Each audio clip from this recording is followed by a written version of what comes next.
Right, I just had a great podcast with Sally Norton. It was fun, and we had a great chat afterwards. I should have left it running actually, because it was a good chat. And now I'm late for my gig. I've got to run out with the drums. So quickly, we had a fantastic conversation, all sorts of stuff about oxalates, some things that I haven't heard her talk about before, some that she has, but yeah, all sorts of very, very interesting things of, why do people dump oxalates? Why do some people not seem to dump oxalates? Why do some people dump them more easily? What actually causes people to dump oxalates? Is it not having enough sun, not having enough nutrients, emotional states, all sorts we got into. Anyway, her brilliant book, Toxic Superfoods, go get it, and hope you enjoy this podcast. Now, please, if you fancy donating, do drop me a bit of money. Helps me to keep these podcasts going and to free up the time to do them. Got some great guests planned.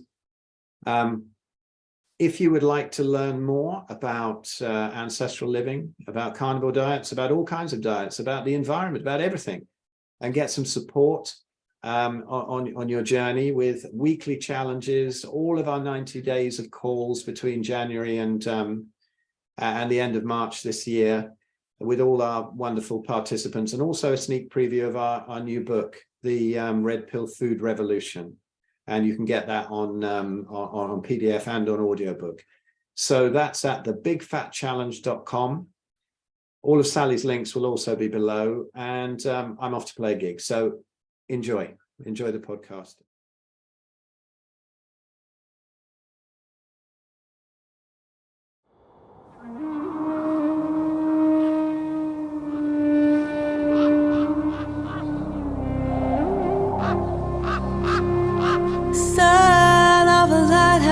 Keep her through cons and a wishing well.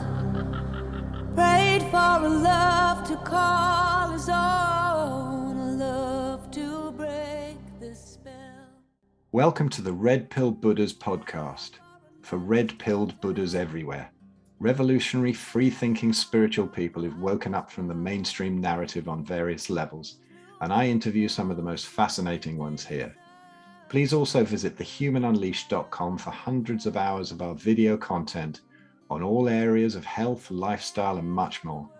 And the redpillrevolution.com for our 5-star reviewed book and subsequent publications in the Red Pill series as they come out. Hello, everybody, and welcome back to the latest Red Pill Buddhas episode. And I'm delighted to have snagged Sally K Norton. I have been listening to her book. I mean, I've been following her stuff for ages now, and I've been listening to Toxic Superfoods, which I have to say is an absolute masterpiece.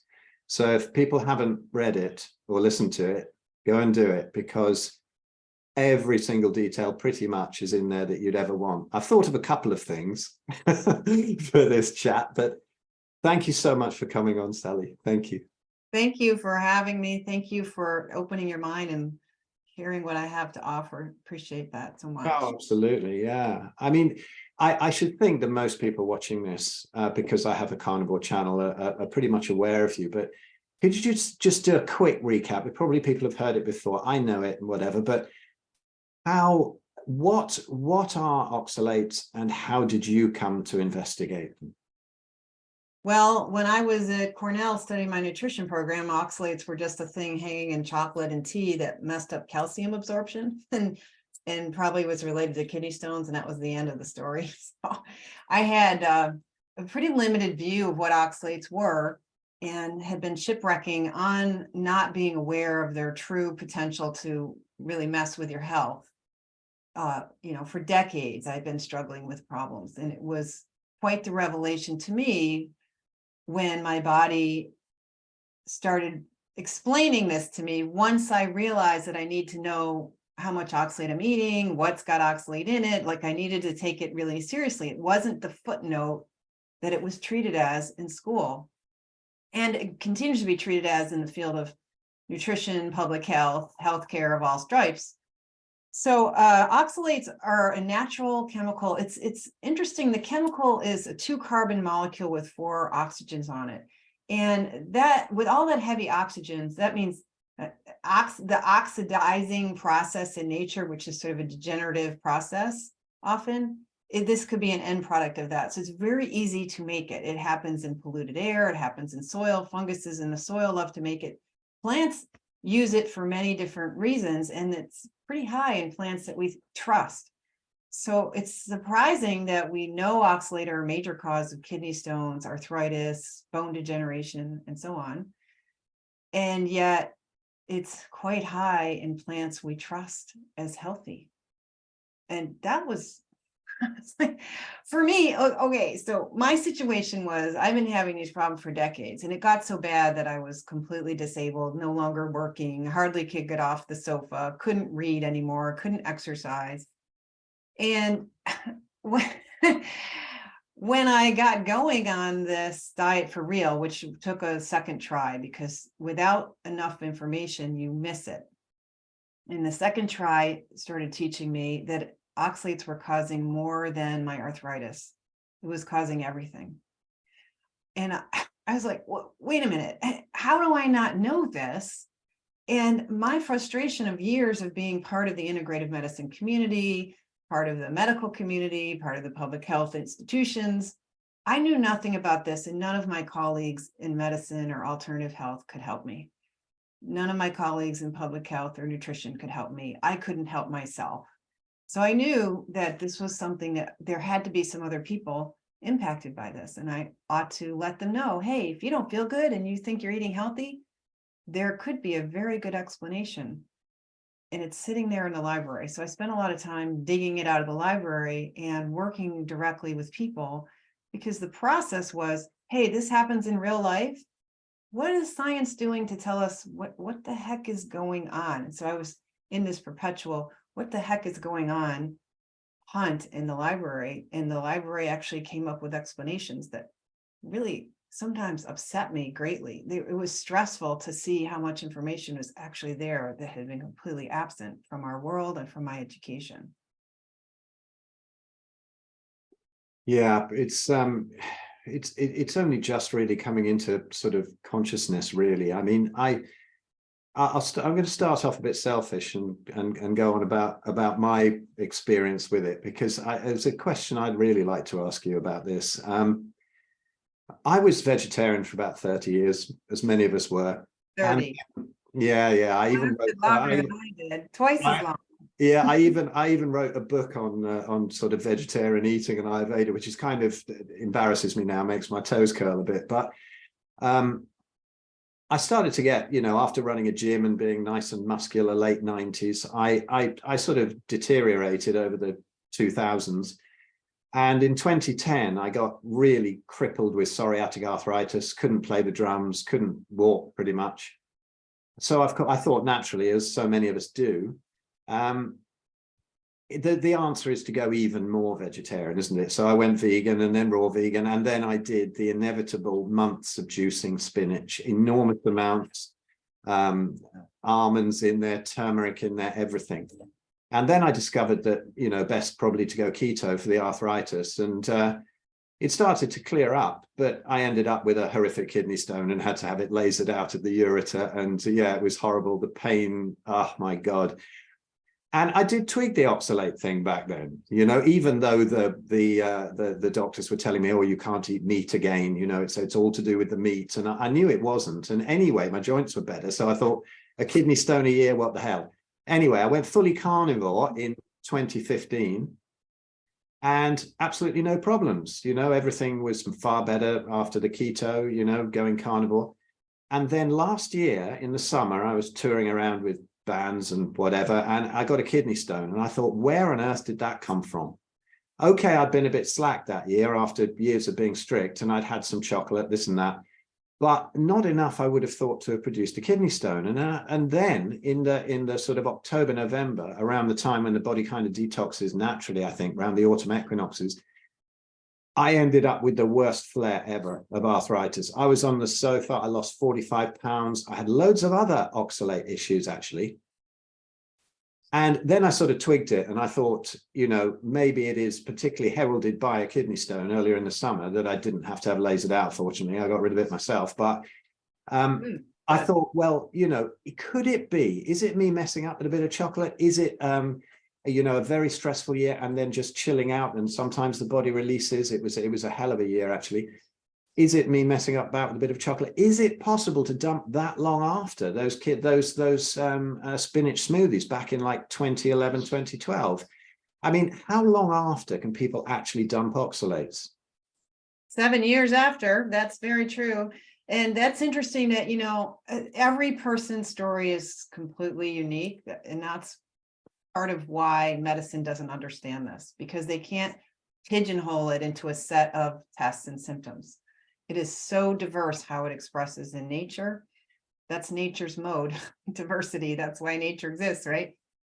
And so in the primary hyperoxaluria literature, which is a genetic disease that's very rare, it gets a lot of attention from some good brains in medicine. And in a few cases, they have demonstrated that these children are continuing to release oxalate from their bones and tissues 7, 8, 9, 10 years later.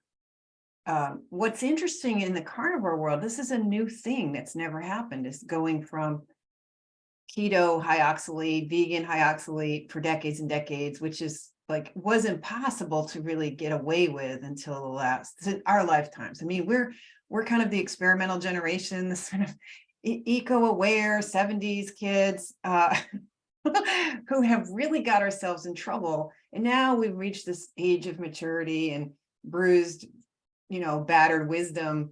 And the younger set behind us is making the same mistake in worse proportions.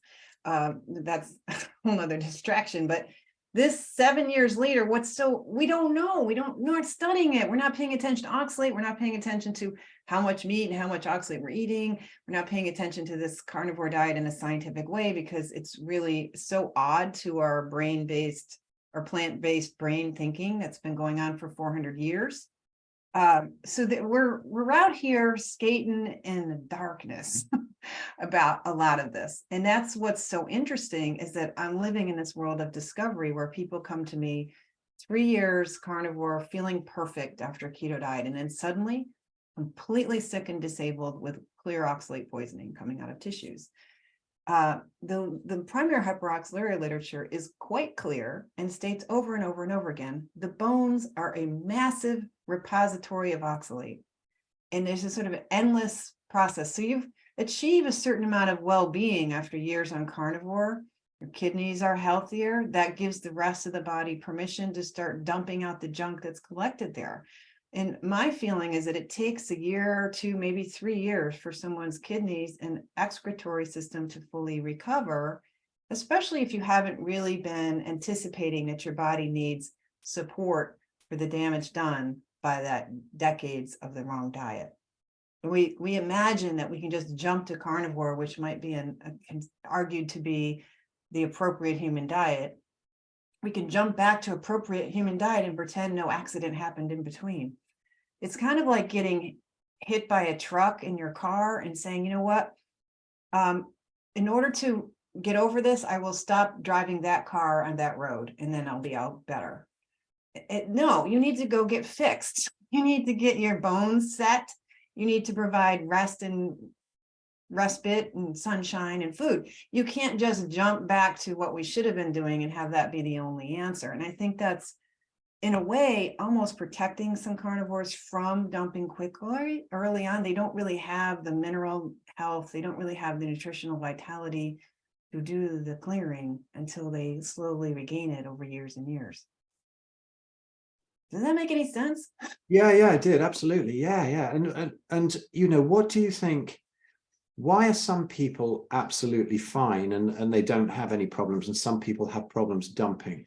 Is it to do with the sort of nutritional status in there, do you think? Or could it be even to do with emotional states and sort of level of consciousness and whatever? I mean, what are the sort of triggers that you think that you're seeing in people that suddenly create a dump when there's without warning often?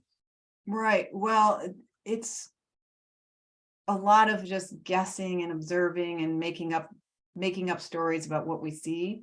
But one story I might make up is just comparing me to my husband. I gave my husband carpal tunnel syndrome, which involved lots of neck and shoulder pain and sleepless nights. And he got to the point where he couldn't hold the shovel and was completely useless to me in the garden and couldn't hold dumbbells. And he was at an age where if you don't start holding dumbbells now, you're you're in trouble, right? So he was, after 8 years of suffering and changing pillows and having ergonomic consults at work, he consulted a doctor. And that consult occurred about 2 or 3 weeks after I went on a serious low oxalate diet. And by the time he got around to the testing 6, 8 weeks later, and then saw the surgeon, he had been gradually complying. At home he complies because I shop and cook. And when he's away from home, he's getting fries and black bean burritos. And he, as I keep reminding him, why don't you not do that? By the time he saw the surgeon's like, I don't think you need this surgery. And he really never had what you would call dumping episodes, the way people talk about it online. The people who share it are ones who have really obvious situations happening.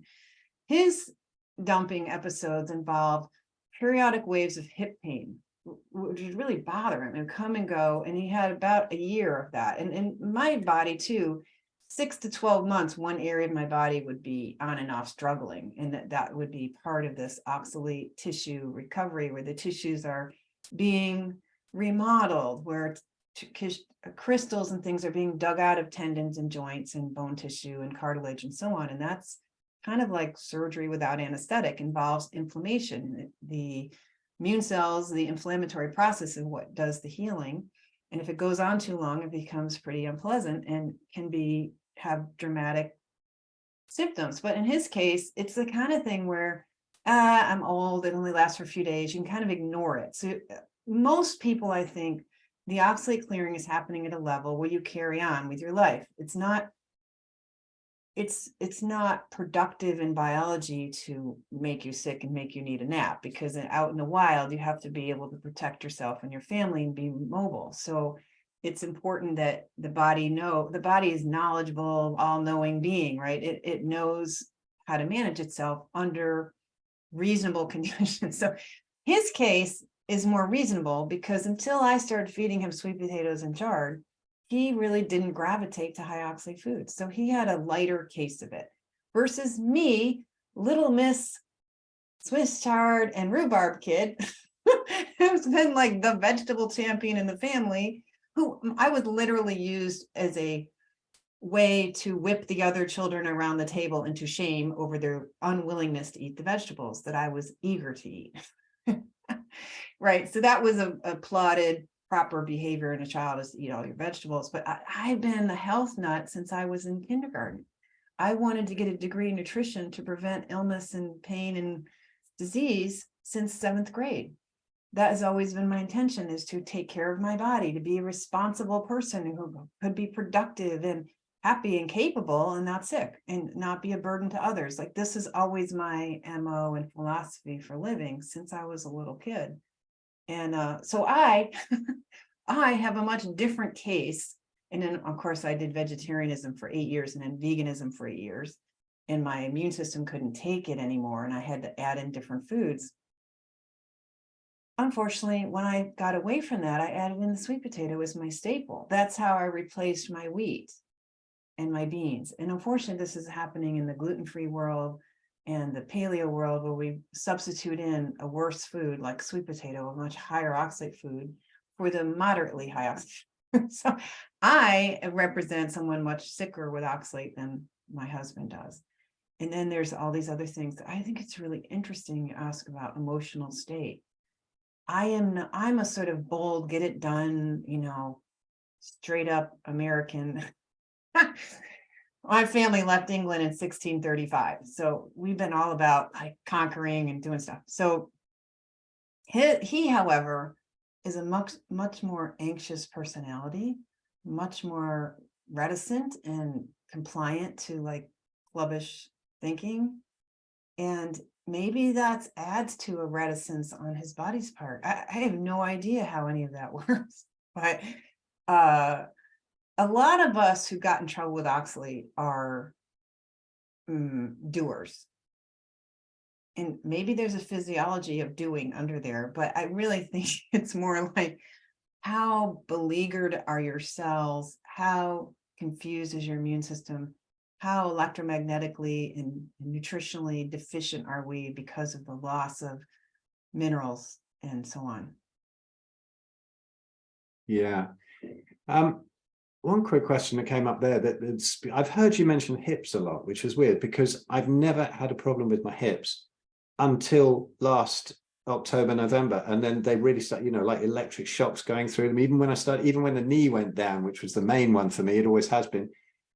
And then suddenly I started to get in both hips, sort of going from one side. What is it about oxalates that goes for the hips?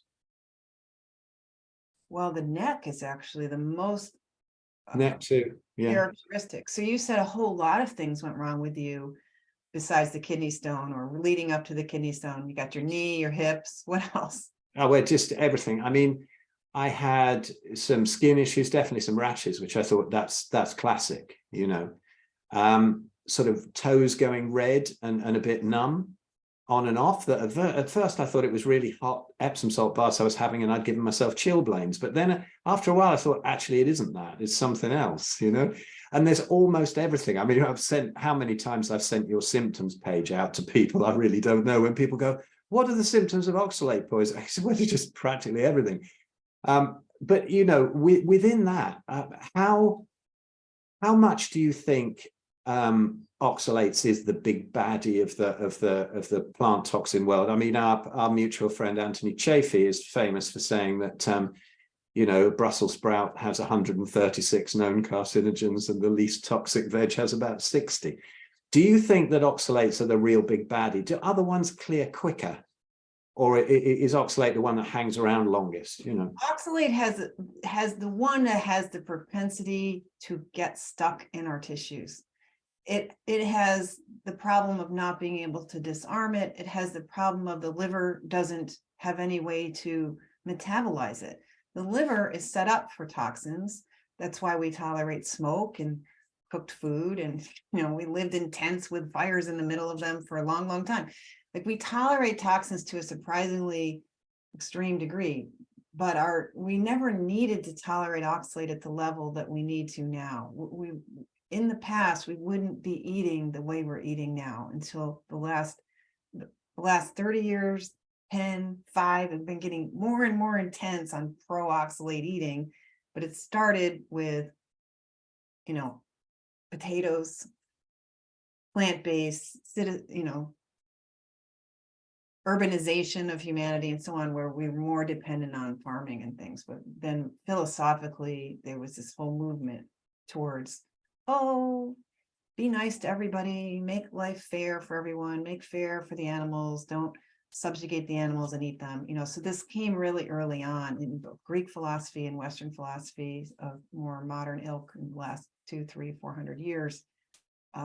So we don't have any conception of really what our physiology could be, but we're not set up for the level of oxalate we're eating now. And oxalate is unique in that way. We don't have a way to metabolize it or disarm it.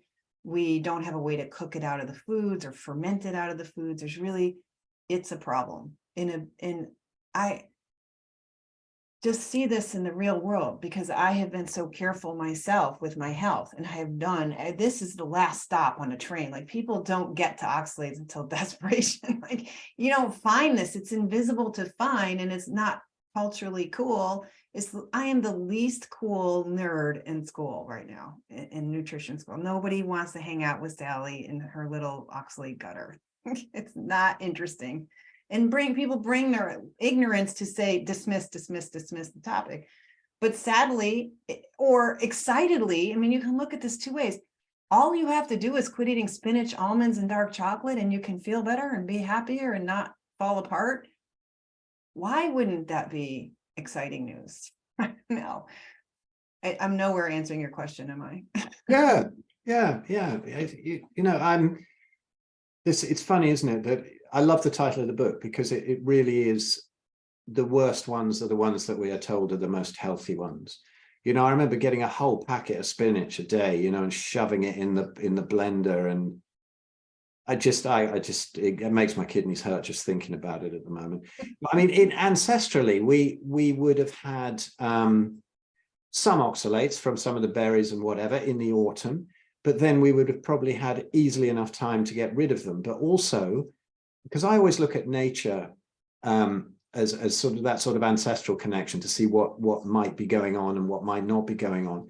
And there are, sunlight as well, hugely important. We all know that. And I spoke to Jack Cruz a couple of podcasts ago, who's lovely. He did the foreword to my Arthritis, the Best Thing That Ever Happened to Me book. And he's he's got a brain the size of a planet, without a doubt. But I can't get into. It hasn't been squashed by oxalates. No, well, seemingly not. No, but he's the big light guru. Everything's down to light, everything's down to sunlight, whatever. I asked him about oxalates, his opinion, because I saw a short post by him a while back, which did connect it to a thiamine issue, but then he always connects that to a sunlight issue, and saying that if you get enough sunlight, you won't have a thiamine issue, and then you won't have an oxalate issue. But ancestrally, we would have been able to get rid of these toxins and pee them out and whatever over the winter. But now we're eating these things all the way through the winter, and we're getting in terrible trouble. I mean, what do you think about the other sort of ancestral disconnects that might cause us to store oxalates, like not getting enough sun? And also, what is the thiamine connection there? Because I find that quite fascinating. I think that also another thing that might have done it for me was that, again, I was out with the bands, living quite a rock and roll lifestyle, got slack, thought that I was cured. I'm a carnivore. I've been carnivore 8 years. I'm fine. I'm invincible, And so I thought, right, let's have a bunch of brandy, let's party, let's muck about. I'm sure I pulled my thiamine down as well, which I think is probably a component of it. So what do you think about the sort of whole sunlight and thiamine connection and this and that? Well, thiamine is an important cofactor on an enzyme that takes the oxalate precursor in our cells. Primarily, this is happening in the liver. In the liver, the body's managing all kinds of toxins, and there's a set of 3 precursors that all kind of come through this one called Oxalate that can degenerate into oxalate. If you don't have enough B1 or B6, you're going to make more. And if you have a lot of oxalate and a lot of this sort of toxicity going on, you tend to use up your B1 and your B6, so your needs go higher. And I do think there's genetic propensities where people need much higher levels of B vitamins than they can handle on the plant-based life. Like they would have been fine on a carnivore world, dial back 6,000 years ago, and today's alcoholics wouldn't probably nearly be alcoholic because they would just not have the damage done by this toxic planty lifestyle that we've been trying to get away with for 2,000 years, in the last 400 especially. So the thiamine is slightly complex in that we all have slightly different needs, and the high oxalate diet makes you more deficient in it. It's super critical for recovery, I think, from oxalates. I try to get people taking thiamine. It helps restore your metabolic health with your glucose management. It restores cellular energy, makes you feel much better if you're prone to fatigue. It really helps the nervous system work better, helps you think and function better. So it's critically important. The electromagnetics of how sunlight affects the skin and all of the physiology of the body, because it's one big connected system. Something's happening in one part of the body, the rest of the body knows about it. And light is really fascinating. Energetics. Jim Oshman is the one that I landed on back in the early 90s, it was probably about 2000, 2001, where I discovered the whole idea of energetics affecting cell physiology and how the heck the whole body is this one unified knowing energy field. And so the sun is obviously the source of all life on the planet. And we've been under that sun our whole time here.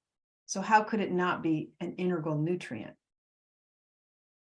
I mean, that's just general thinking, not real science. It's just logic. It is, isn't it? Everything works at once. But thinking about nature as well, I mean, do you think, oh, my daughter's just come home, banging doors and stuff. Do you think there is a use in the body for oxalates? Because we have endogenous oxalates as well, right?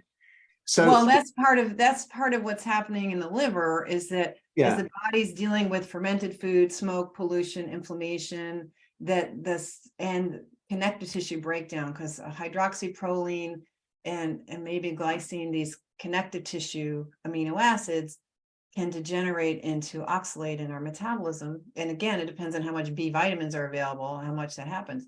But it's this tiny little amount. It's like, let's see, 3 milligrams of oxalate a day, 3 milligrams of oxalate from the connective tissue breakdown or the collagen you're eating in the skin on your fish or whatever. 3 milligrams of oxalate. Now, the modern diet, the way, if you start doing what you were doing with the smoothies and all, you could have 3,000 milligrams in a single meal. A single meal, you're still eating more than once a day.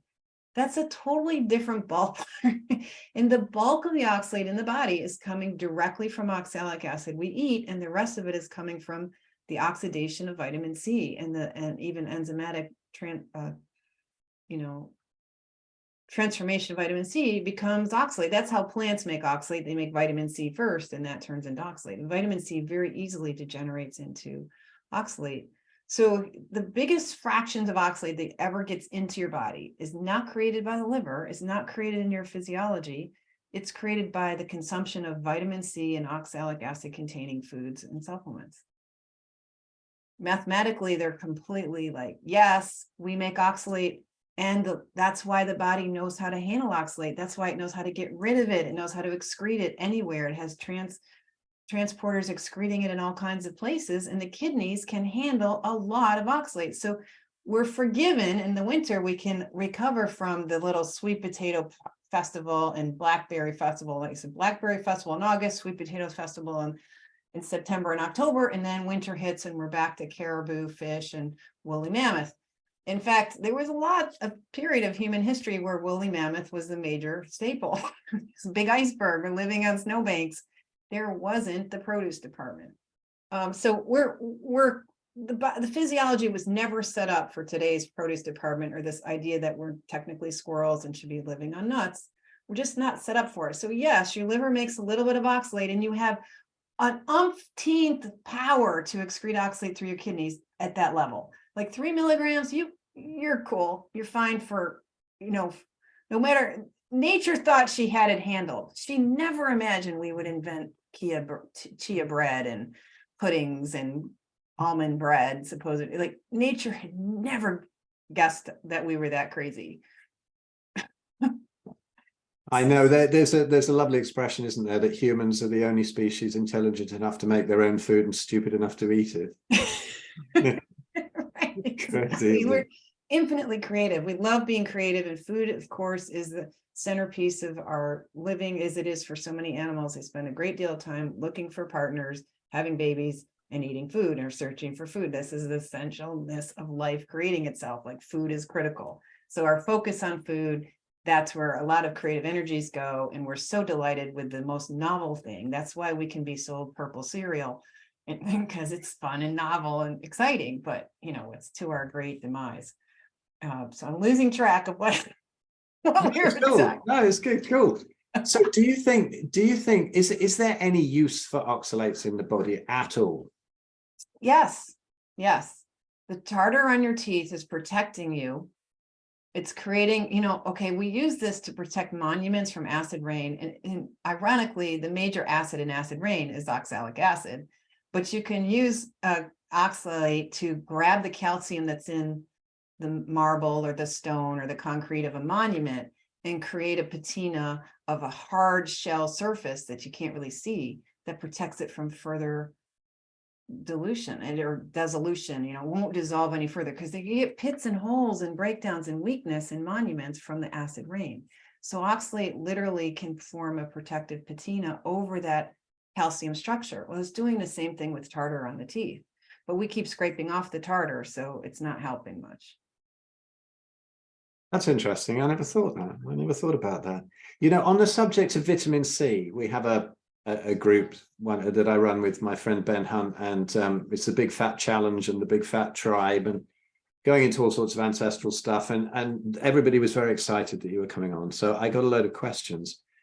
And there was one from a lady here. Actually, she's got a couple of questions, and she's got very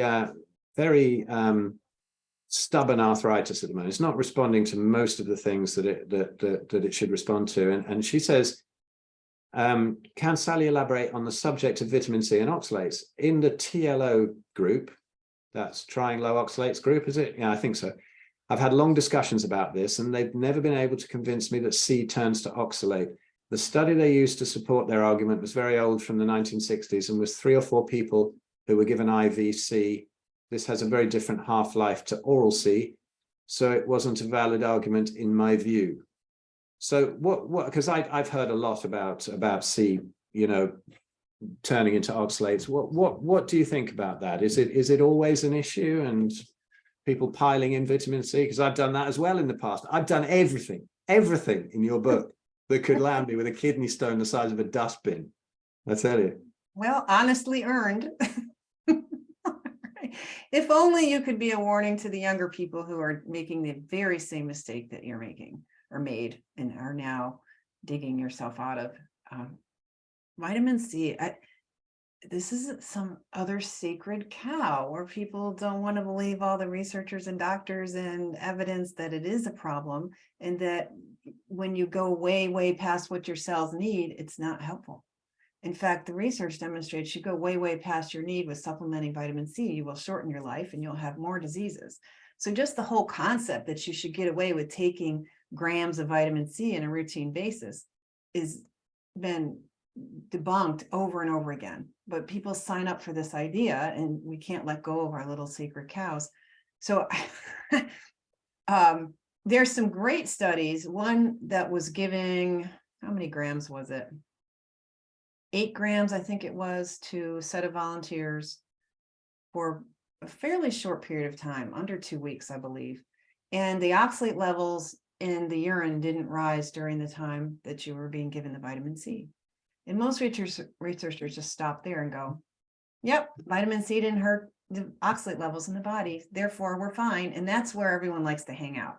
But if you continue to measure the oxalate levels in the urine for the following 2 weeks, it is something like 8 or 10 days later where the urine levels of oxalate go through the roof. Because the body is carefully dealing with the poisoning of the oxalate forming from the vitamin C in the body and holding on to it and waiting for a safe moment so you don't get a kidney stone, so you don't have vascular damage, you don't have a heart attack. Now, I had vitamin C IVs because, of course, all of us who are struggling with health and are in the holistic healing world get offered the vitamin C IV as the answer to all. And at some point, the needle broke going into the vein. So Mary the nurse was like, wow. But of course, it was the same Mary the nurse doing the same stick back and forth from left to right arm. So over here in the right arm, she picked her favorite spot and hit what I believe was an oxalate crystal embedded in fibrosis. So it was nice, firmly held oxalate crystal that was not going to budge and was much stronger than a metal needle, and snapped it into.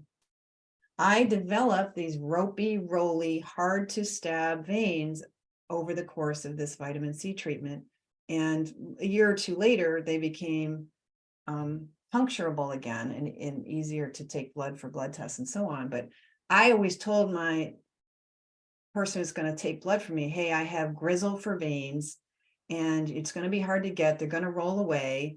And eventually they're like, no, it's easy. But for a long time, because of my high oxalate diet and the vitamin C IVs, I had these supposed ropey roly, which means fibrosis. Fibrosis is a serious sign that your vascular tissues have lots of oxidative stress, the cells are not recovering and reproducing properly, and you have this scar tissue building up in your veins and arteries in order to keep them from blowing out. Luckily, I didn't bleed out or anything. I produce enough fibrosis that I don't have bruises and bleeding going on. But no, the idea that you can keep stuffing something good and more is better, more is better, more is better is very modern and Western, but not exactly how nature works. So I don't know if that's enough of an answer or not.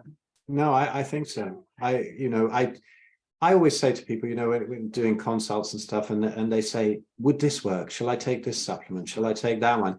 And I always think that there probably is a time when if you know you are very deficient in something, then you can take something for a limited period of time. But very few people know. So they go and get these crap supplements, which are really low quality. And then they have this sort of blunderbuss thing where they put them all in at once. And then, you know, they get sick of them, and we all have cupboards full of them. You know, we could buy a car probably with the amount of supplements we bought over the years that end up in the bin as they go out of date. But I think, you know, I have a friend, Zofia Clements at Paleomedicina in Hungary, you know, and whenever I ask her anything, it's just like, just stop it. Don't take anything. Don't do anything. Just fatty meat, you know. In time, if you have the organ meats as well, everything will sort itself out. And that, you know, is until, you know, you've got the oxalate issue, obviously, because that can be a problem and that can be slowed down. But you know, just going that natural route is there's often a lot to be said for it. I think that, you know, I like Jack Kruse's thing that also never take anything that the body produces, you know, like testosterone, melatonin, that kind of thing, because it pushes down the body's ability to produce it itself. But you know, the final chapter of your book, where there's all the suggestions of how to mitigate the oxalate dumping, fabulous info in there, and it all makes tremendous sense, you know, because of the way that we have poisoned ourselves. There was what somebody asked something here. Andreas Kalka in his book Forbidden Health mentions Lepidium latifolium removes oxalates. It's a plant extract that can be brewed as tea from the leaves or can be purchased as drops. What does Sally know of it? Also, black seed oil. Are there any things that actually do transport it out? Or is it just a matter of supporting the nutrients inside us that help to transport it out? Or are there any actual proper potions that can help to take these things out safely? Well, this is actually a big question, and we're talking about lots of concepts here. And one is, sorry, my brain rolls all these things into well, they're all connected. I mean, this is the sphere of the way we're thinking, and it's like, who is it that produces saliva and tears and cells and maintains you and makes it possible for us to have a conversation? Who's doing that work? Is it the herbs you're taking? Like, who's doing that work? The body knows what it's doing. The body is doing it itself. It doesn't need you to help it. It doesn't need some kind of artificial crutch to help it do what it knows how to do. You just have to get out of the way and quit poisoning yourself. But now that you're poisoned, how do you help the body do this well? And I think one reason, I think, if you don't take the calcium citrate or some form of calcium, if you don't support the body with the minerals, then you will delay the oxalate clearing and have some sudden, who knows what, actually starts turning on some of this stuff. And like you said, dabbling in chocolate and these things, this is all affecting underneath it all. The body is super wise, and it's doing all kinds of sophisticated things that we have not even asked good questions to attempt to study and observe. And those sophisticated things means very carefully pulsing oxalate in and out of the body in daily circadian rhythms, monthly circadian rhythms, annual circadian rhythms. As you notice, in the fall and winter equinox period, this is the time when the body does seem to want to go into this sort of detox mode.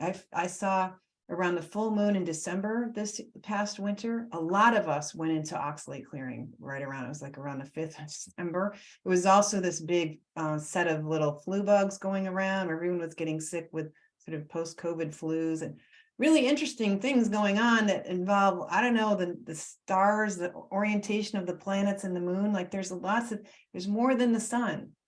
You know, there's this whole movement of astral bodies. Like none of that has been in my world, because I'm in like the mechanical world of what's going on in a cell and bone down here, you know.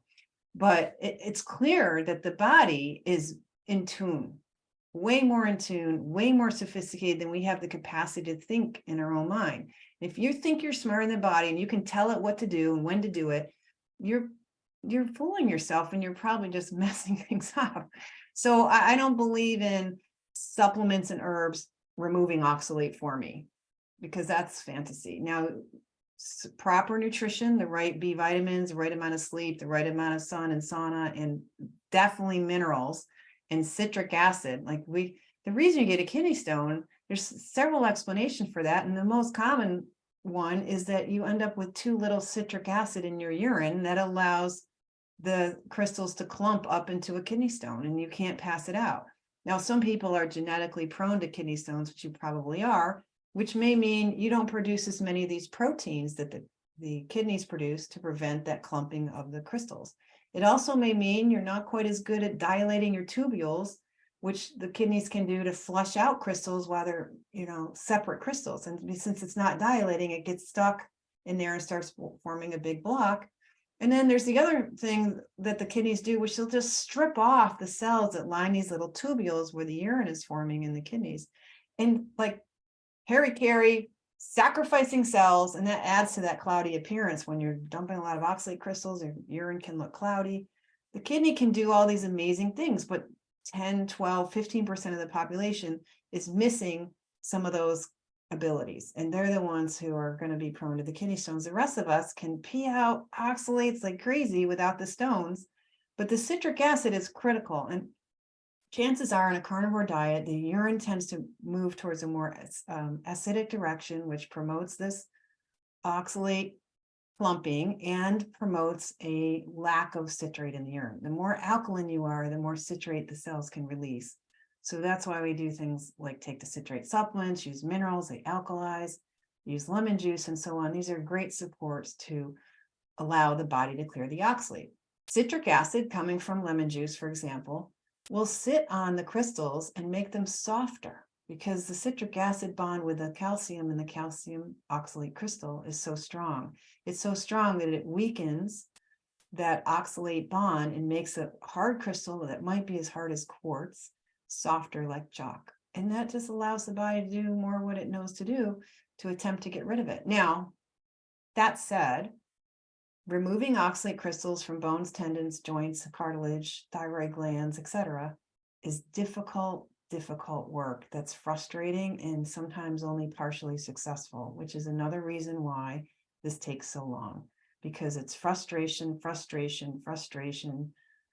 work yourself to death in terms of your poor immune system and your energetics and so on. So yeah, there's a lot to honor in the body and support it, but it doesn't mean you're going to tell it how to do it with whatever herb. I just don't believe in that. I think we lack humility in the face of our ignorance, in the face of the magnificence of life. Yeah, I think that's fantastic. Yeah, is there ever a point where you think they can be completely gone? Has anybody ever sort of poisoned themselves horribly and then actually got rid of them and got totally clear, had no more little waves of dumping or anything? Well, you can get way less waves of dumping. And to really answer that question in a truly strict sense, we would need to donate our carcasses to science and have the power to incinerate ourselves down in a way that would allow us to measure the oxalate levels in the tissues.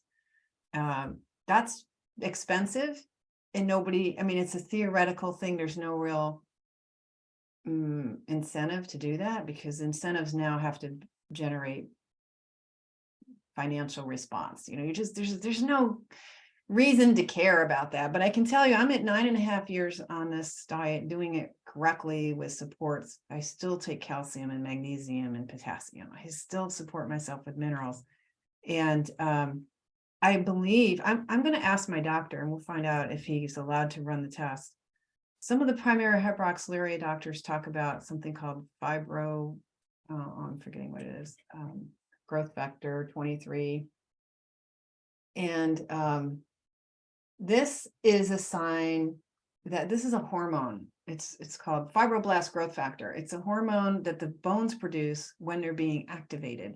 And so when the bone cells are trying to get rid of oxalates or trying to rebuild the bone tissue because oxalate clearing and normal tissue repair is happening, this factor might show up elevated in the serum. And I'm curious if this stage where I no longer see the cloudy urine, which I would get all the time and had it pretty much all the time for years and had it for the first 8-something years on this diet.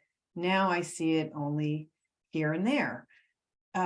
So does that mean my bones are still healing? I know my spine, head to toe, has degenerated bones full of pits and holes, has flattened discs and stenosis and bone spurs, like anything you could think of a spine could have, I got it. And I believe that we're working on that still, and that may be the rest of my life that we're working on that. Bone tissue has this beautiful ability to respond to stressors and get better. So I still like to think that that can still heal and is healing, but I want to know, like, so we all want to know. So I'm going to ask about, is there any chance at this late stage, I'm in the 10th year, at 9.5 years, that's your 10th year on the diet. Is this still happening? How do I know? I don't see the cloud of urine so much anymore. I definitely get waves of symptoms with my back stuff. Pretty still, some of it's still there. So this is just a terrible answer to the idea that we don't know, and I'm curious to know. Like, I want to know, how long is it going to take, if it's going to work, if I got to low oxalate in time. I'm 59. My mother's 94. My grandmother lived to almost 95. I might be stuck with the spine for another 35 years. Like, I need it. I'm really invested. So I want to know. And we're all invested in our bodies if we're smart, because you really need this physical body to really experience life well. So we don't know. I'm hoping my work will inspire funding and talent to come together and see if we as a community, and maybe a friendlier relationship with the patient side of this, to the medical side of this, to the research side of this, in some form of collaboration. It would be lovely, wouldn't it, to get some honest funding. And what I love about you and so many people in this sort of new health space, if you like, is the ability to say, I don't know. Because docs do, you know, because they always know. They've always got this sort of absolute view, because they've been just trained very nicely in their dogma and whatever. I mean, I loved it once. I told this story before, but my mother, when she was 93 or so, we discovered she had breast cancer. And so I got her on a carnivore diet, dragged her out in the sun every day. She hadn't been in the sun her whole life, pretty much. And did an iodine protocol, and I've got a video on my YouTube channel of the tumor just disappearing.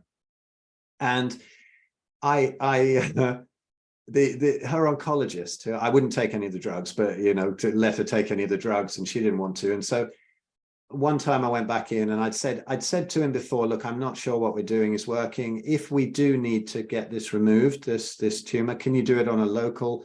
Because, you know, a general anesthetic in your 90s, not such a good thing to have. Oh, no problem, we'll sort her out. He said. He was sweet. He thought I was barking mad, but he was very sweet, you know.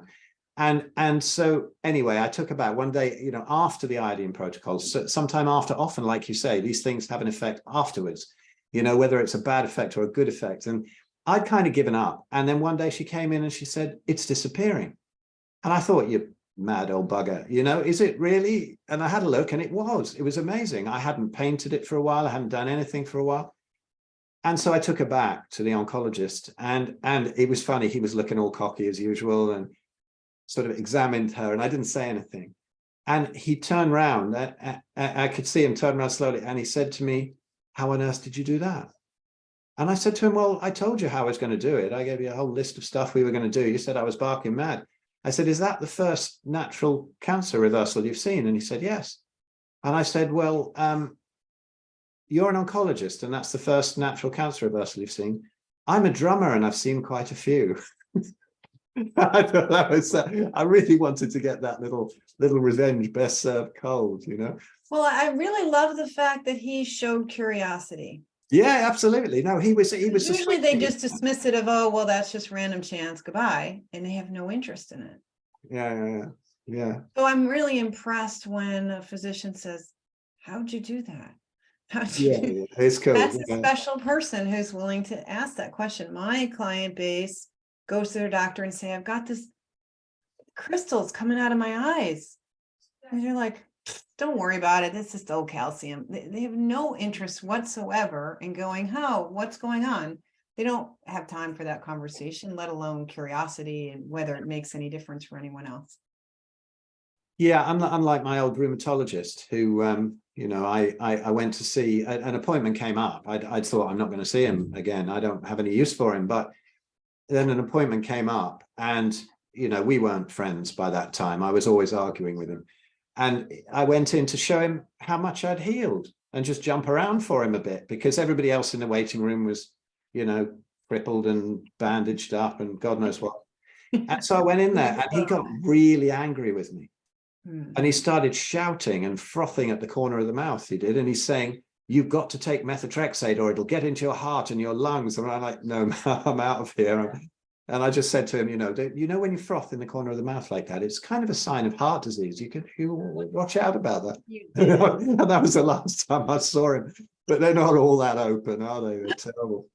But anyway, listen, there's something interesting to leave on an up note. Dramatic exit. Oh God. Yeah, my battle with rheumatologists. We can laugh about all of this because kidney stones are not good. Falling apart is not good. Arthritis is not good. And the lack of medical support is, tragic at best. I always seem to be able to see the ridiculous in things, though. And I think people have always said that they've had a real laugh out of my book, that with the first third of it is about my comedy battles with the medical system, back in 2010 or something. But yeah, something I'd love to come on to. Now, a lot of people, docs say, oh, there's a friend of mine with gout who's particularly asking me this. Now, everybody says, all the mainstream, they say, oh, you've got too much uric acid, you've got uric acid crystals, this causes gout. Now, I've also heard that that uric acid increases, it's like an antioxidant, and it kind of increases at the times of clearing of oxalates. So is it that uric acid is more of something like cholesterol, which is the paramedic at the car crash rather than the cause of the car crash? Right, it seems to be. You think so? It's a follow-on. The literature says that uric acid dissolves oxalate stones. So the body may be producing more of it, not just to protect you from the oxidative stress of clearing oxalates, but because it literally uses the uric acid to dissolve the crystals and maybe leaves behind uric acid crystals in joints, which are preferable to oxalate crystals. They're way less toxic than the oxalate crystal. And to connect it to our previous discussion about the doctors and the medical system being kind of clueless and completely disinterested in the way the body works and how we can work with the body to let it heal. There are, I believe, 5 crystal types that are associated with gout. And one of them is the oxalate gout and the cholesterol gout and the this and that. But the uric acid gout got elevated to true gout when we developed a drug for it. And once we had a uric acid drug, all the other gouts got demoted to pseudo gout because it doesn't fit the diagnostic schema where you can add on, oh, here's the drug we apply to this diagnosis. So we pretend the other gouts don't exist. We pretend there's only uric acid gout because there's a medication for it. We've done this over and over again in medicine, and it's done so subtly. Patients aren't, I have the advantage of having worked in the medical system and being in public health, worked in medical schools, and, studied and written about this for most of my career. And so I can see that. And you start taking your Sundays and your whole life, and you stop making money, you just go to the library all the time to study, you actually start to see things that are otherwise easy to miss. Yeah, the medical system, it's always looking for one pill to cure something, or at least they pretend it is, because I don't believe a lot of the time that the people up the top actually think that those pills are ever going to cure anyone. There was a doctor once, wasn't there, who used to give talks, and he used to go in there with a $100 bill, I think, or something, and he'd say, right, anybody who can say that a particular medication has ever cured a chronic illness, I've got $100 here. He said he always kept hold of that. They've just never ever cured it. There's long been skeptics rising up out of medicine and exposing it for what it is, but they're rare. Yeah. There's, I love the people like Ken Berry and Sean Baker, and Ken said once that he does this to apologize for all the harm that he did when he was following his traditional medical education. And I love that. I gave a lump in my throat first time he said that, because having come up against some very, very close-minded docs, it's a horrible experience when you're chasing around from department to department, and they've got the body so split up, haven't they? They've got it, if you break your little finger, you go to, and they say, no, you have to make another appointment because that's your left little finger. You got to go and get your right little finger sorted out. Like what they need is an accident and emergency department and a human body department, don't they, really? Right, right. Otherwise, That would be lovely. Yeah. This is happening in research. You have to boil things down to this little thing, into this one organ. So all of the research on oxalates have been for kidney stones for the last 75 years. And very few, and it's becoming more popular now to talk about the gut and the gut transporters that help remove oxalate as well as the kidneys. But it's this add-on and sort of a modern thought that it's not, you don't apply to whole body research or gut research in order to study the kidney stone. And in order to get funding to study oxalate, you have to always couch it in kidney stone language. Yeah. And with the gout, do you think, is there any types of gout that are totally not associated with oxalate, but have exactly the same symptoms? Because I see people who sort of go carnivore and then they make a mistake and then they get a gout attack. And I would wonder how sort of going and consuming a load of burger buns or a crate of beer, how that would have an oxalate component, would it or not, or is that just well, it has a stimulant component of the immune system. So after you've been off them for a while, the body may start reacting to these foods for various reasons with immune inflammation attack. And once you turn on inflammation, I mean, it can happen with an illness, COVID, flu, whatever. Once you turn on inflammation, the chances of the immune system bumping into some oxalate crystals in a joint and turning on gout is very much in the realm of possibility for a couple of reasons. One is there's this systemic inflammation where you have cytokines running around that is turning up inflammation anywhere in the body. And if it hits a gouty joint that's full of oxalate crystals, it can stimulate an oxalate clearing process that creates the gout. Gout is a classic in terms of those of us who are doing oxalate deaccumulation, having gone oxalate aware in our eating style. Our bodies are now clearing this out, and gout attacks are part of that. Yeah, they're horrific. That's one thing I haven't fallen foul of. But somebody asked, does copper have any influence in how the body deals with oxalates? I've read a post on it today. Could Sally comment on this theory? Oh, I think all the mineral ions and minerals are influencing cells in all kinds of ways and influencing the immune system. Oxalate is devastating your balance of electrolytes and minerals, and who needs copper when? It's hard to say. I usually try to get people to take trace minerals in a complex. You just have them all and let the body sort it out. And you can play around with different experiments to see. You can do some genetic testing that might give some sense of what's going on. But I'd say generally we're very devastated in terms of our nutritional, our body status of trace minerals, as well as calcium, magnesium, and potassium, one of the sort of mega minerals and all the trace minerals. More of them are usually a good thing. Does iodine status have any effect on oxalate issues, dumping or collecting or troubles? It has to, it partially because the thyroid gland is so heavily influenced by the oxalate poisoning. We all have some degree of like micro kidney stones in our thyroid gland and in our kidneys, and something called nephrocalcinosis. And what you get is inflammatory responses in the thyroid gland to the crystals. And I think it's going to be more successful. The recovery and repair of thyroid function, the removal of oxalate from the thyroid, that process would be much better with adequate iodine. I mean, and I'm sure iodine does much more than just help the thyroid gland. And all of these are theoretical questions that have never been directly answered or investigated by researchers. So you have to be willing to do some pretty complex research to try to piece them all together and come up with your sense of how it might work in the average situation, which there isn't an average situation. So go for it. Go spend a few years in the library, help figure it out. Come back and report when we get together at our conference. That would be nice. Yeah. It's the same thing, isn't it? All the time. It's just take away the toxins and all the environmental problems. Take away the emotional stuff, get the diet right, give the body everything it needs, and it tends to work itself out. Will we ever understand all the processes of the body? Probably not, eh? Probably not. And attempting to be God. Like, we're going to know it all. We still have to humble ourselves. I think that's the whole point of religions, is that we need to humble ourselves before the great organizing structure of the universe, and just honor that we're just a little blip in the whole big picture, and expecting us to be able to see the whole big picture and understand it is a real ego problem. Well, unless you've got a white coat and a stethoscope, and then you're God, Sally. And you're okay.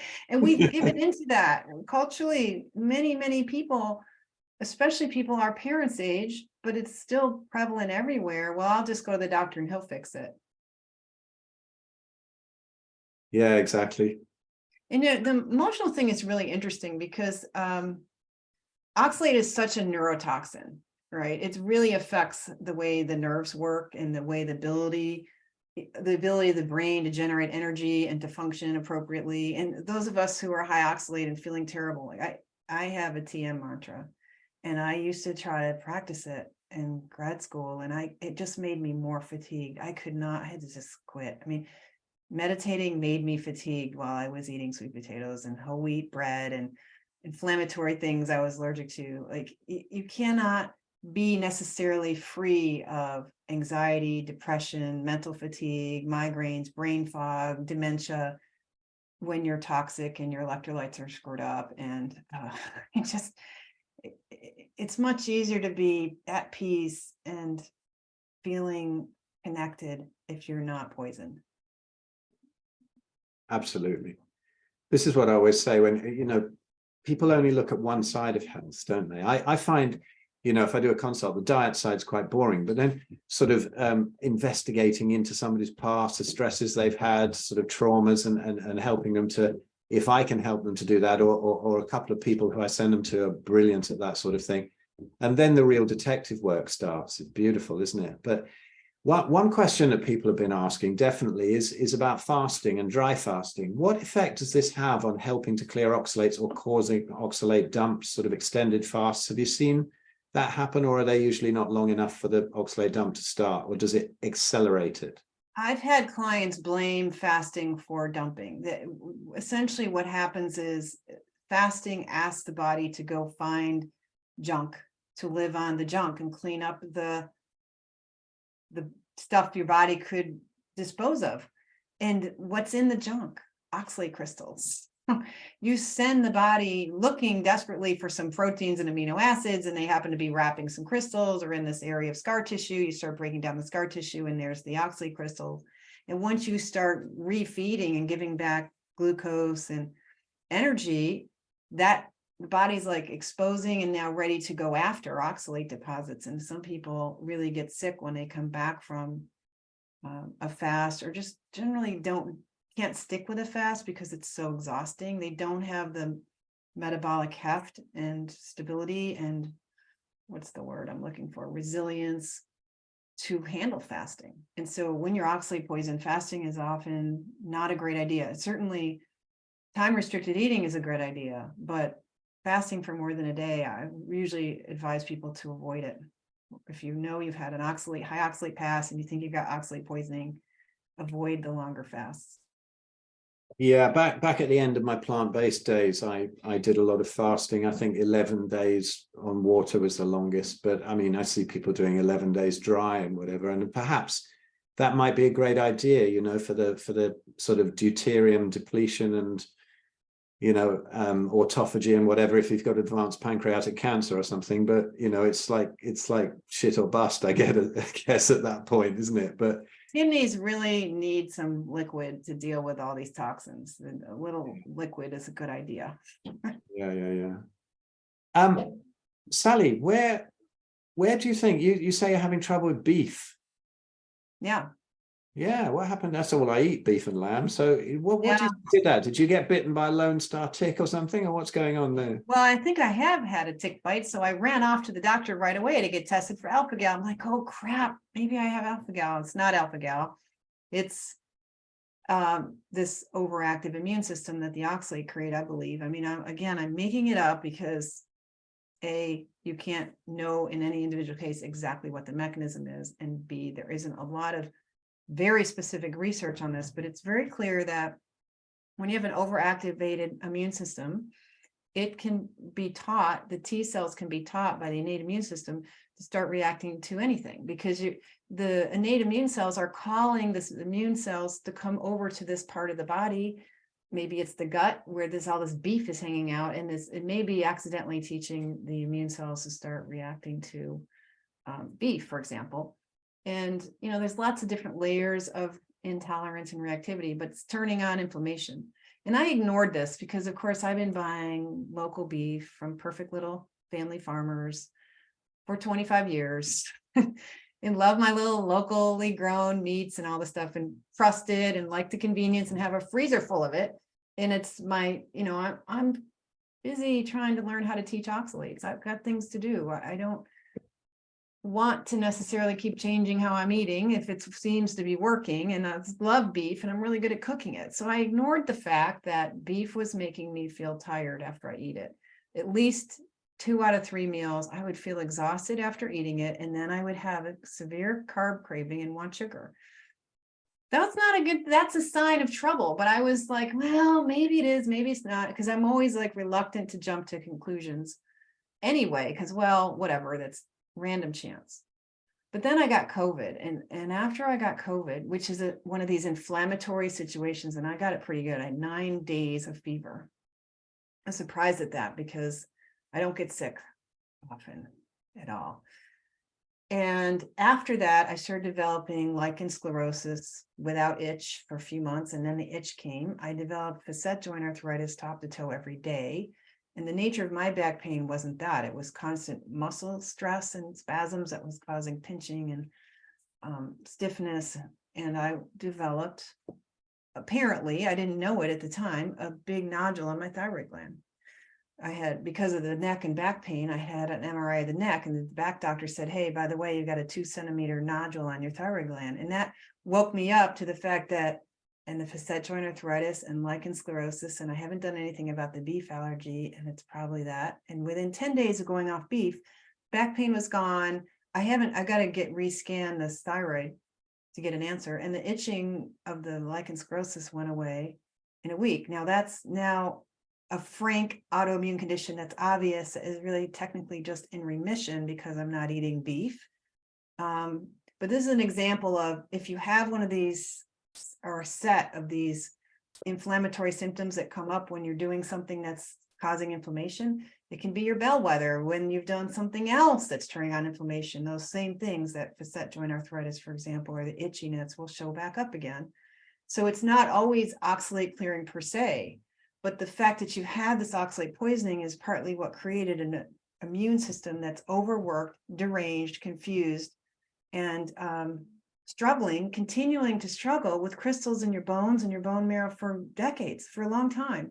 And so this is the real scary part of oxalate poisoning, is that these little nano and microcrystals are immune system irritants. It keeps it turned up, and that turned up state makes it more possible to have more reactivities to other things like beef. I can't eat chicken. There's a lot of foods I can't have. Yeah, it's amazing, isn't it, the derangements we get into. Have you ever tried sort of the borax and then very, very high sort of Lugol's iodine protocol for thyroid or anything? I, in the past, used to take thyroid, and still have some in my cupboard. As you say, we all have a big cupboard. And I'm a little tempted to go back at that, although I've been taking a low level of iodine along with all the other trace minerals consistently for years and years. So I think it's worth looking into. It would be nice to have someone who could help me do various dipstick tests and find out what's going on. Like, what is the state of my thyroid function? Because my thyroid function has been up and down. Before I learned about oxalates, I had a big hard thyroid gland that had multiple scans. And at that time, I was put on like 3/4 of a grain. And then when I went low oxalate, I went down to 1/2 grain. And now with this swelling, I'm back up to a full grain. And it's been up and down and up and down. And it would be nice to be able to find someone who can help me figure out what's the right thing I should be doing to support continued improved function with the thyroid gland and get me lower and lower on this, supplement that's replacing. It's a bit of a puzzle, isn't it? Because some people say, oh, this helped. Some people say, oh, it gave me Hashimoto's, when I took the iodine and whatever.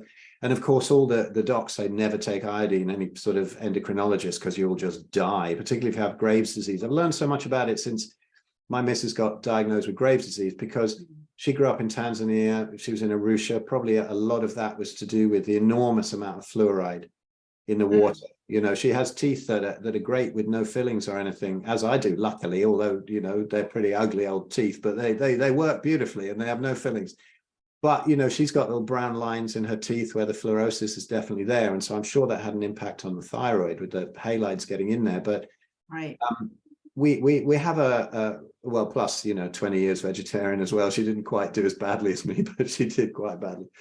And then we have a friend, Carno Pina. He's great. He used to pop up I have a Facebook group with 100% carnivore and beyond. And he popped up talking about iodine a lot. And so eventually he said, look, he's so generous with his answers and whatever. He's wonderful. And so he started his own group, and I send people over there now, but he's having tremendous results with sort of starting off at 180 milligrams twice a day. He does massive, great blasting of iodine.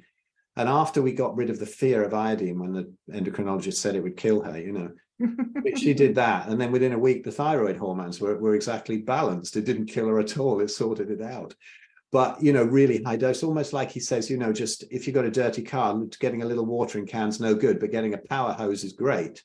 And the body will excrete the rest of the bedding. But it's again, who knows? It's all, there's no sort of hard science. I've had colleagues over the years who've been really into iodine and pushing really high doses. And I just never set myself in a position to be arbiter of any of that.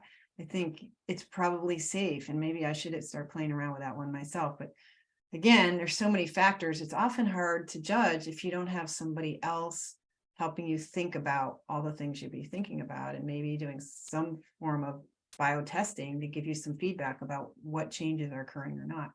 And these days, it's so hard to find the right support person to work with. Yeah, all the money and the research has gone into the wrong stuff, eh? All the money and research. Talent. Listen, Sally, Wasted talent.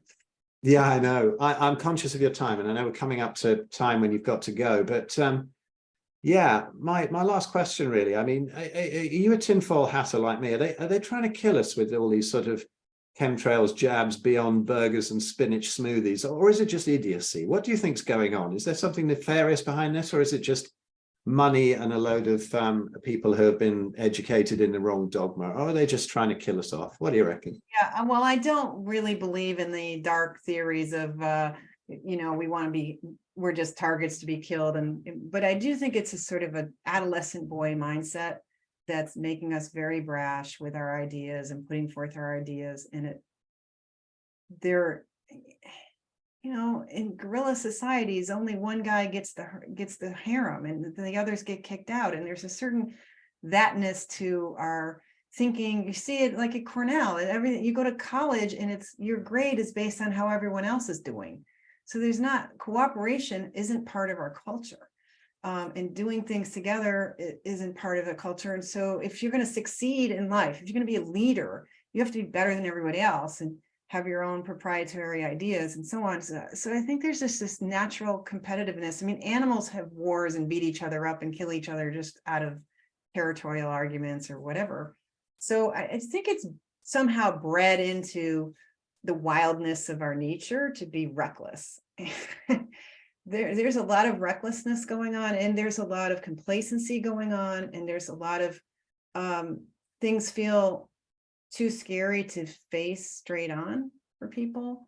So we hide out and we comfort. And the mental health problems we're having now creates all of these behaviors that are working together to have us be stuck in a degenerating culture and a degenerating situation that's making us sicker rather than better. That doesn't sound very positive, does it? Well, it's up to people who talk about this sort of stuff, like you, like me, like all the other docs who are coming around to it, who people listen to. As soon as you've got doctor after your name, they listen, don't they? Even though they've done the same old research, But I think there's a lot of people starting to realize these things. I see a whole load more people getting into the carnivore thing and thinking about that. You know, when I had Ken on, when I had Ken Berry on, and he said to me, he loves it when people go vegan because it's the first step to going carnivore. And I loved that way of looking at it, you know, that people are actually thinking about it at least, and coming to realize that the mainstream stuff is just nonsense. But well, that's what the opportunity of the gout and not feeling well or a kidney stone is, an opportunity to learn about oxalate, which is often the doorway to feeling comfortable with carnivore. I've had many, many, many people tell me, Sally, your work caused me to go carnivore. And that is interesting because I'm basically just saying, hey guys, don't pig out on spinach and chia, and don't think dark chocolate's your best friend, because it's not. But it's giving people permission to see things from another perspective, which is sorely needed. Oh, exactly. I mean, I love it. I do, when we do this Big Fat Challenge and Big Fat Tribe group, it's and even in consults, I learn so much from the people who I consult with. You know, this old paradigm of I'm the great guru and you're the person who just needs to, I don't even look at you while I look in my computer to see which drug I'm going to give you, you know. And it's just those days hopefully are coming to an end, and you know, a whole new system is emerging. I hope so. I do hope so. But Sally, that was brilliant. Thank you so much, and lovely to meet you at last. And tell everybody where they can find you, and tell people about this new book, because it's fantastic. Please go and get it, everybody. It's absolutely fascinating and so well written as well. Well done, because I'm a writer and I love it when things are really well written as well. So it's beautiful. Thank you. Well, you know what goes into trying to make a sentence actually work. I know. A paragraph and a structure. The hardest thing about writing is pulling together a structure that's working. And you said it's all in there, but there's another set of pages, just as many, that are on the cutting room floor that aren't in the book. So this is an attempt at a concise story about oxalates and how our addiction to the concept that spinach is great for us is getting us into trouble, and we're not willing to see it. And this is a chance to see it. And I'm so grateful that there are readers out there that are sharing this and asking others to read it, because I've handed over my intellectual property to a major company, and they decide whether it goes on the remainder pile or stays in print, and I don't. But it's really up to you guys to keep this message alive by sharing it. And that's what's happening. It's really surprising how, you know, but not to me, but it's surprising to other people, including my publisher, that this is selling so well. The only book that's really been selling better than Toxic Superfoods is Medical Medium's books. Oh dear. This is a high carb, vegan, mostly raw fantasy land that the plants are good for us. And it's been sold to very elite people. The concept of it has been sold to a big raft of elite people who are putting that message forward. And Toxic Superfoods is actually right up there, nipping at the heels of that giant machine, with just little old me, with no interest in marketing, no budget for any of that.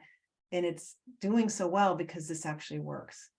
So if you know people with kidney stones and gout and aches and pains and energy problems and mood problems, they need to not poison themselves. And this is that invitation to not do that. So thank you for sharing the book. You can get it anywhere. It's available as an ebook and an audiobook, but it's got my voice, and a printed book. And they're even going to print it locally in Australia now. So they're going to try to improve availability. Right now, I think we have 5 languages asking to put it in: German, Spanish, Vietnamese, Chinese, and Polish. So we're going to have a worldwide conversation about health food is not making you healthy. And you can reach me at my website, which is sallyknorton.com. You can send us an email there. You can get a cookbook there, beginner's guide, free information. So yeah. It's wonderful. Thank you. You know, I must send you, well, Ben's done the audiobook, but a few of us got together and did the Red Pill Food Revolution. And honestly, I didn't put the words together, Ben did. So out of Zoom calls that we all did. So I have to say, I can say that I think this is also one of the finest books written lately. It's about all the history of exactly how the elites have controlled us with plant-based diets over the century and what's gone wrong with the whole of the food system. And he's just done it absolutely beautifully. So that's great, because I was thinking about writing a book like that. about how we got this idea about what's healthy and what isn't, where it comes from. That's a great interest of mine. I've done a lot of reading on that, so be really exciting to see what you guys. I'll send you access to the sneak preview of the audio book, which if anybody's listening, you can find by joining our Big Fat Challenge, which is below. So you get a sneak preview of that. Ben's done the audio book already, so the book's not even out. But Sally, thank you so much. Absolutely brilliant. Lovely to meet you. I'm sure we'll run into each other at a conference one day, and that'll be nice. I sure hope so. It's lovely to meet you too, Phil. Thank you so much. Be well.